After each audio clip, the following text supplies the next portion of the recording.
ଯେଉଁଠାରେ ମୁନି ଋଷିମାନଙ୍କର ବେଦବାଣୀ ଏ ଦେଶକୁ ପବିତ୍ର କରିଛି, ଯାହାର ସଂସ୍କୃତି ଶୌର୍ଯ୍ୟ ବୀର୍ଯ୍ୟ ଗଙ୍ଗାଠାରୁ ହିମାଳୟ ପର୍ଯ୍ୟନ୍ତ ପରିବ୍ୟାପ୍ତ।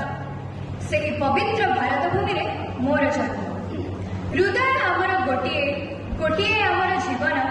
ଭାରତ ମାତା ଆମର, ଆମେ ଏହାର ସନ୍ତାନ। ଶୁଭ ସକାଳ। ମୁଁ ସୁଶ୍ରୀ ତେଜସ୍ୱୀ ସର୍ବପ୍ରଥମେ ଆପଣ ସମସ୍ତଙ୍କୁ 78ତମ ସ୍ୱାଧୀନତା ଦିବସର ଅଭିନନ୍ଦନ ଜଣାଉଛି।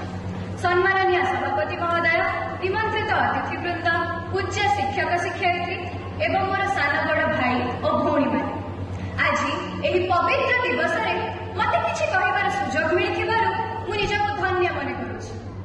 ଆଜି ହେଉଛି ଅଗଷ୍ଟ 15 ତାରିଖ। ଆମ ସମସ୍ତେ